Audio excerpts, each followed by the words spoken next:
c'est Viridiana. Je suis ravie de vous retrouver comme d'habitude sur cette chaîne où l'on parle couture. Je suis Viridiana et vous pouvez me retrouver sur Instagram avec le pseudo Viridiana YouTube et je suis aussi coach couture pour Urban Ferry sur la plateforme Mon Coach Couture. Aujourd'hui, je vous retrouve pour vous faire un bilan des dernières choses que j'ai cousues. Un petit podcast, on va surtout discuter et je vais vous montrer donc une bonne partie de ce que j'ai fait, pas tout.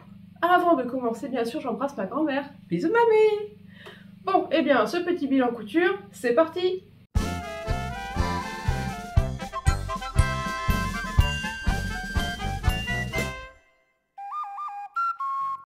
En septembre, j'ai cousu en test le polo Charles d'Urban Ferry pour mon mari, donc en grande taille, en suivant la formation d'Urban Ferry. Et puis, eh bien, écoutez, je suis très satisfaite du résultat. On a ici un col dans le même tissu et j'ai aussi fait les deux pattes de boutonnage dans le même tissu. Mais bien sûr, on peut en faire au moins une dans du chêne et trame. Et par contre, pour le bas des manches, je ne l'ai pas fait dans le même tissu. J'ai trouvé du bord-côte blanc, spécialement pour faire les poignets. Donc j'ai fait les deux poignets comme ceci. Voilà. Je suis plutôt satisfaite de ce polo. Il est sympathique à réaliser. Il y a une petite fente aussi, voilà, en bas de vêtement, ici, qui est bien expliquée. Donc ça nous fait un polo tout à fait agréable à porter et agréable à coudre. Ça, c'était début septembre, il me semble. Toujours pour mon mari, j'ai cousu un pantalon pour aller, c'est en fait une tenue historique pour aller dans ma voiture, la 202, vous savez, je vous remets dans le petit i une vidéo que j'ai fait au sujet de cette 202 de la fin de la Seconde Guerre mondiale. Donc on se fait des tenues pour pouvoir faire des commémorations. Et je lui ai cousu ce pantalon issu du livre de Guénaël Long, il me semble. Je vous mets tout de suite le visuel ici, hop, de ce pantalon. Donc c'est un pantalon à pince, enfin à plis devant, à pince derrière. Voilà, je l'ai fait un peu plus large que nécessaire pour mon homme. J'ai donc accentué les plis et les pinces pour que ça tienne à sa taille quand même, mais que ça fasse plus ample. Parce que dans les années 45-50, les pantalons des hommes étaient quand même franchement amples. Voilà. Donc en vrai, le pantalon est un petit peu moins grand que ça. Seulement, je lui ai fait essayer son pantalon un soir très tard, en me disant, il faut que je voie de combien je coupe l'ourlet, parce que le pantalon est prévu pour 1m80, mon mari ne fait pas du tout 1m80. Et il était ça sûrement un peu trop tard, c'est-à-dire que je lui ai dit, oh, il faut que je coupe ça. Ouais, j'ai coupé ça le lendemain. Sauf que ça, c'était la valeur du pantalon avec les plis, enfin avec les ourlets, pas la valeur à couper. Et du coup, quand je lui ai réessayé le lendemain, c'était trop petit. J'ai dû donc trouver une solution pour rallonger légèrement ce pantalon et j'ai choisi de rajouter une bande de ce que j'avais déjà enlevé et de la plier pour faire comme un revers. Je vous mets quelques images que j'ai tournées précédemment, la façon dont j'ai formé ce revers. Alors voilà, sur ce bas de pantalon qui était un peu court, j'ai rajouté un faux ourlet, une bande, un ourlet rapporté. Et pour qu'il soit un peu plus élégant, voilà, je vais le repasser légèrement décalé comme ceci, hop, pour que ça ressemble vraiment à un ourlet, un revers, voilà, exactement, c'est le terme que je cherchais, un revers. Et je vais faire quelques petits points de chaussons, hop, comme ça, on les aperçoit à peine ici, pour que ça tienne en place. Ainsi, le bas de jambe, eh bien, ressemble à un vrai revers. Voilà. Allez, je vais vous voir comment je fais. Et la première étape, bien sûr, c'est le fer à repasser.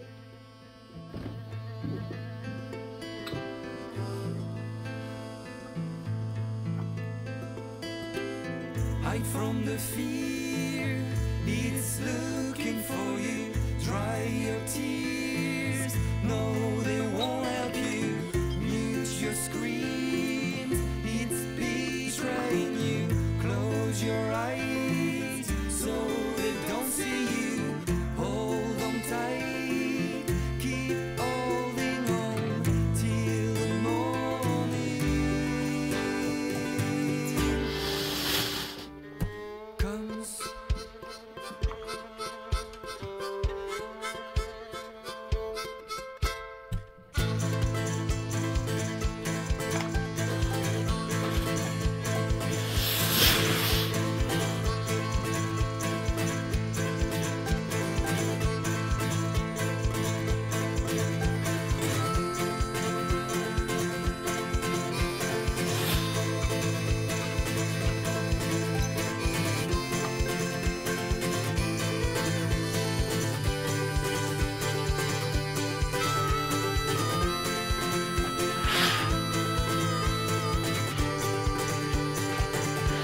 Bon, tout compte fait, je ne vais pas faire un point de chausson qui est plutôt réservé à l'assemblage de la doublure et d'un vêtement. C'est un point qui garde de la souplesse et de la latitude, on va dire. Ici, je voudrais plutôt juste quelque chose qui tienne en place. Du coup, je vais faire un point de rabattage. C'est le point 214 dont j'ai déjà fait une vidéo que vous trouverez en description. Donc, pour le point de rabattage, je fais coulisser un moment dans le tissu du revers. Puis, je prends juste en face dans le pantalon et je ressors quelques millimètres plus loin. Hop. Je vais juste en face dans le revers et je ressors quelques millimètres plus loin. Voilà, et je vais faire ça tout le tour. Comme ça, après, en tendant légèrement le fil, ce sera complètement invisible.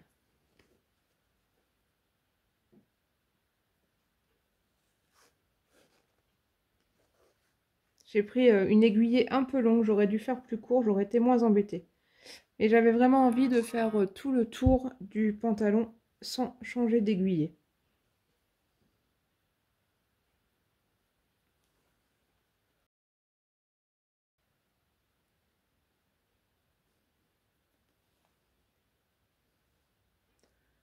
Vraiment rien de difficile à ce niveau-là. Je me demande pourquoi je procrastinais la finition de ce pantalon depuis aussi longtemps.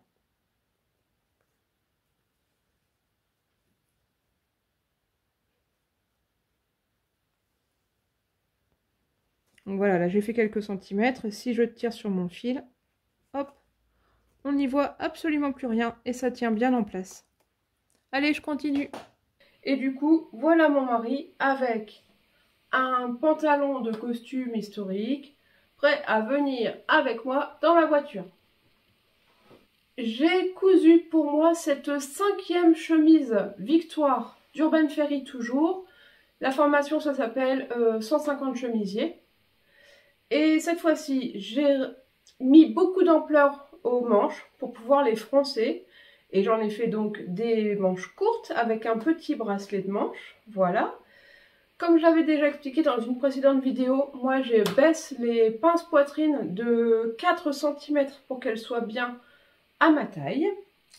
C'est un tissu, une toile de viscose en fait. C'est pas un sergé, hein, c'est bien une armure toile en viscose, très fluide, très agréable. Alors, clairement c'est pas pour maintenant, il fait beaucoup trop froid pour que je porte des manches courtes, mais ce vêtement est prêt et a enfin ses boutons parce que j'ai beaucoup procrastiné pour coudre les boutons sur cette chemise. C'est jamais quelque chose qui me plaît beaucoup, mais bon, il faut bien le faire, sinon ça ferme pas, hein. Voilà, donc la chemise Victoire, c'est quelque chose qui... C'est une chemise qui est franchement simplifiée parce que les pattes de boutonnage sont à même. Et ici, c'est un col avec pied de colle à même, c'est-à-dire qu'on n'a pas de pied de colle à coudre sur les cols. C'est vraiment quelque chose de très simple, très agréable à coudre. Je recommande vivement ce patron Victoire.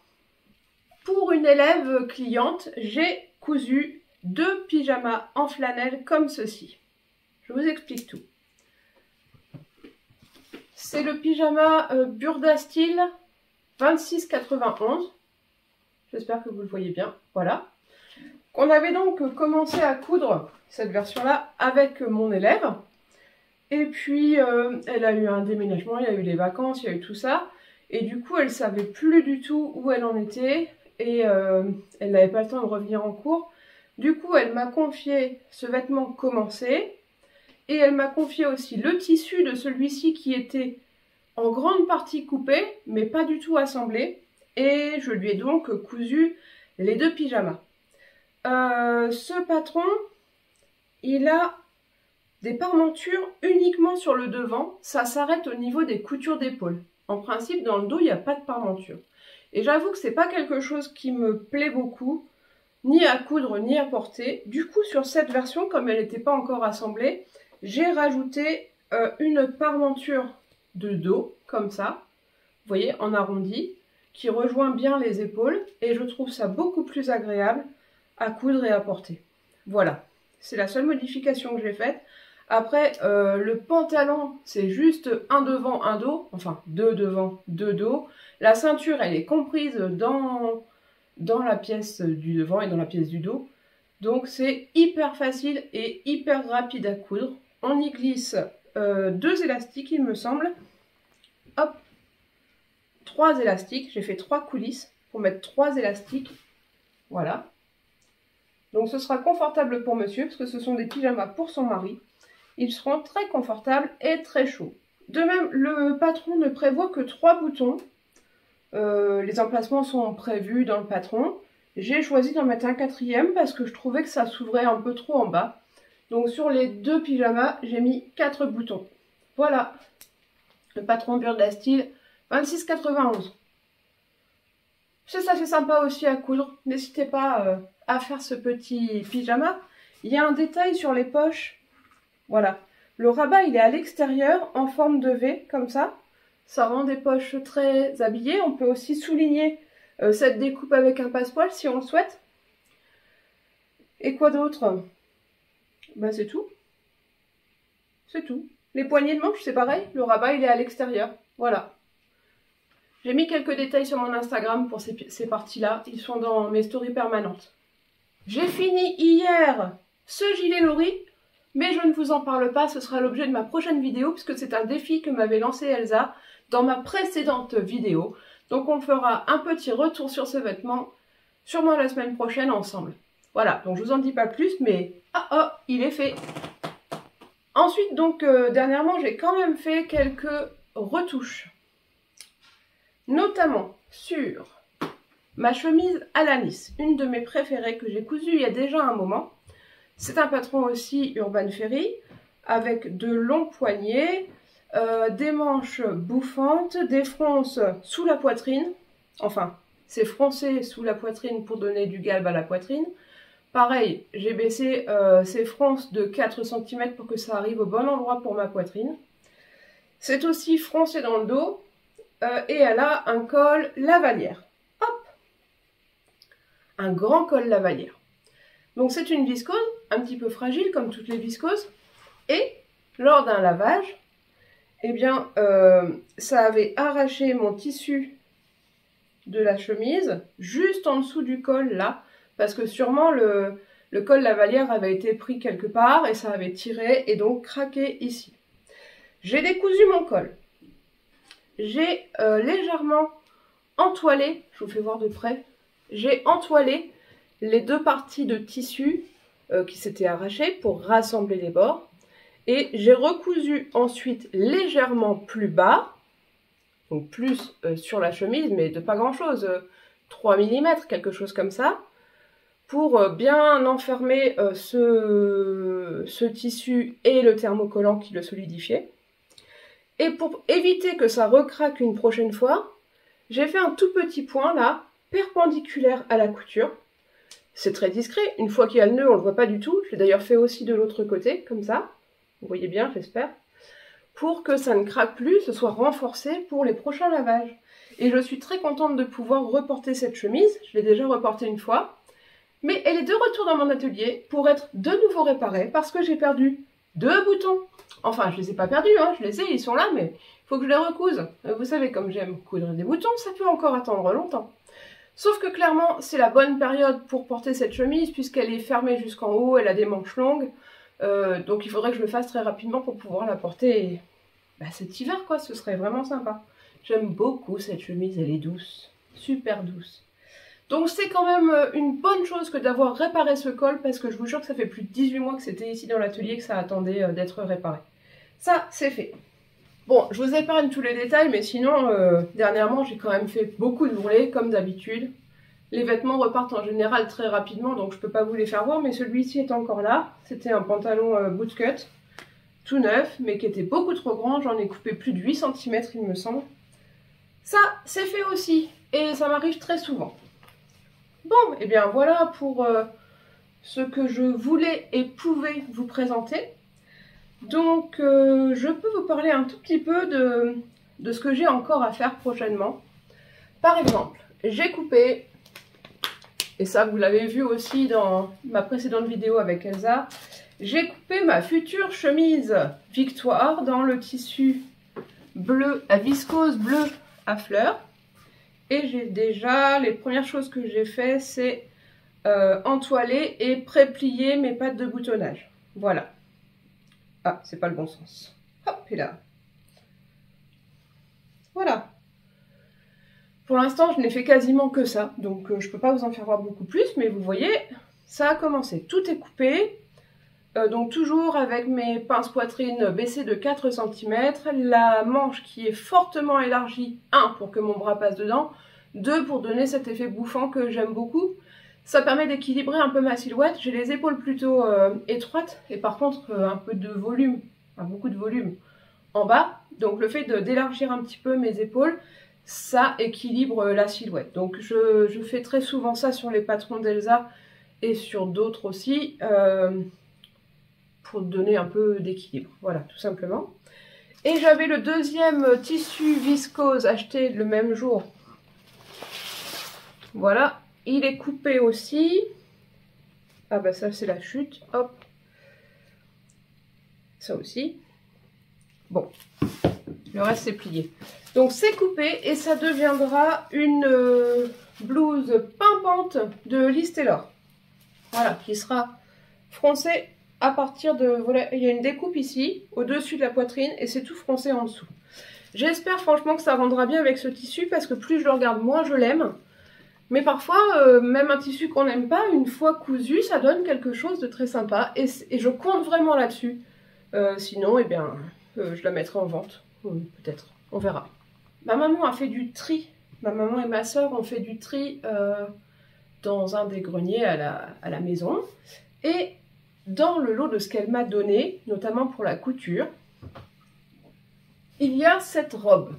C'est une robe Diane Lori. Je ne sais pas si c'est connu ou pas, mais bon, c'est une robe Diane Lori dont les aisselles sont décousues. Voilà. Donc je me suis dit, qu'est-ce que c'est que ça? Qui avait acheté ça? Taille 50, est-ce que je rentre dedans? Peut-être. Ah, je l'ai essayé et ça me va presque. Ça me va presque. Certes, au niveau des aisselles, il va falloir reprendre parce que ça baille sous les aisselles. Si tu veux que la poitrine rentre, après ça baille sous les aisselles. Donc c'est à reprendre. Mais là, à la taille, je ne fermais pas tout à fait. Je dis, c'est dommage, il faut que je regarde si on ne peut pas agrandir un peu la marge de couture, enfin rétrécir la marge de couture, voir si je peux rogner un petit peu. Et là, j'ai vu qu'en fait, tout a été repris à la main. C'est bâti pour la rétrécir. Ben, j'ai qu'à enlever le bâti et voir si du coup, elle me va mieux une fois qu'on enlève le bâti qui faisait qu'elle était plus petite. Donc moi, j'aimerais bien la rendre portable par moi-même. Voilà. C'est pas urgent, vu que franchement, c'est pas les températures pour porter ce genre de robe. Mais vu que tout est commencé à être démonté, ça vaut peut-être le coup de s'y pencher pour la rendre portable. J'essaierai à l'occasion de vous filmer ça, mais en même temps, c'est juste démonter un bâti, donc ça n'a pas beaucoup d'intérêt. Bon, voilà, en tout cas, je vous montrerai un jour comment je réhabilite cette robe. Et puis, dans les réparations que je vais faire pour des clientes, il y a des choses un peu moins drôles, mais carrément utiles. Ah, on m'a ramené 3 couvertures pour les chevaux. Vous savez, les chevaux qui travaillent beaucoup, on les tond, et pour pas qu'ils aient froid après, on leur met des couvertures. Donc, voilà une couverture sale, étanche, et elle est toute craquée à l'intérieur. Je l'ai regardée un peu en détail. A priori, c'est craqué au niveau d'une couture. Donc, je me demande si je mets un empiècement comme j'avais pensé le faire au départ. Parce qu'on m'a dit que l'extérieur, c'était pas grave si on voyait une couture. Donc, je peux tout à fait mettre un empiècement et le coudre à travers le tout. J'ai une grosse piqueuse plate là-bas qui pourra me permettre de faire ça. Ou bien, comme je viens de voir que c'est au niveau d'une couture, est-ce que tout simplement, je le réparerai pas à la main? C'est pas plus bête. C'est pas plus bête. Je peux peut-être faire ça. Après, voilà, pour ne pas aggraver le trou, la cliente me l'a donné sale. Elle voulait pas la laver pour que le trou s'en aille ou que la mousse parte, etc. Donc si je le fais à la main, j'en ai pour quelques dizaines de minutes avec ça sur les genoux. Et c'est comme ça. Et il y en a une deuxième comme ça. Il y en avait même une troisième, mais elle était en polaire et je lui ai déjà rendu pour qu'elle puisse s'en servir assez rapidement. Voilà, donc encore 2 couvertures à réparer. Et ben, on va dire que pour aujourd'hui c'est bien. Je vais arrêter là mon petit podcast bilan couture. J'ai encore du pain sur la planche. Bien sûr, là je vous ai fait voir les choses qui sont pas urgentes, mais en tout cas les choses qui sont en cours. Par contre, dans ma tête des projets, j'en ai 1000. J'ai racheté plus de 2,50 m dans 2 tissus différents pour faire des polos plus fins. Donc les tissus sont à lavage actuellement, donc je ne vous les fais pas voir, mais il y en a un crème et un vieux rose. Donc pour faire des polos pour moi et pour mes fils. J'ai aussi racheté du jersey de viscose et jersey de coton fin que vous avez vu aussi dans ma vidéo, la dernière vidéo, pour faire des pyjamas. Alors là tout de suite j'en ai pas besoin, mais c'est des choses qui peuvent revenir très rapidement. J'aimerais aussi me faire un gilet. Je crois qu'Elsa en a parlé elle aussi. Un gilet style grand-père avec une encolure V. Voilà, pour la mi-saison, là, ce serait pas mal. Et aussi, j'aimerais faire un gilet, le gilet d'Elsa, qui s'appelle Natacha, dans une grosse maille que j'ai là-dessous depuis un moment. J'aimerais beaucoup, alors, soit Natacha, parce que je ne l'ai jamais cousu encore, soit le gilet Dougal de Sophie Denis. Je l'ai cousu avec une cliente il y a peu de temps, et je trouve sa forme sympathique, et la façon dont les poches sont fixées en bas, elle est originale, enfin à mon goût, moi j'avais jamais cousu comme ça. Donc j'hésite, Natacha, Dougal, Natacha, ça tombe j'ai assez de quantité parce que c'est un beau coupon pour faire les deux. Oh non, ils seront trop similaires. Je vais voir, j'hésite. Donc un gilet court, style grand-père, dans un des tissus, dans une des mailles, et un gilet long et ample, soit Dougal, soit Natacha, dans une maille un peu plus épaisse. Voilà. Quoi d'autre? Plein de choses. Et bien ce sera l'occasion de se retrouver pour en parler. Donc voilà, si vous avez aimé cette petite présentation, n'hésitez pas à mettre un pouce, abonnez-vous. Et en cliquant sur la cloche, vous aurez les notifications de mes prochaines vidéos. On se retrouve très bientôt et d'ici là, portez-vous bien. Bye!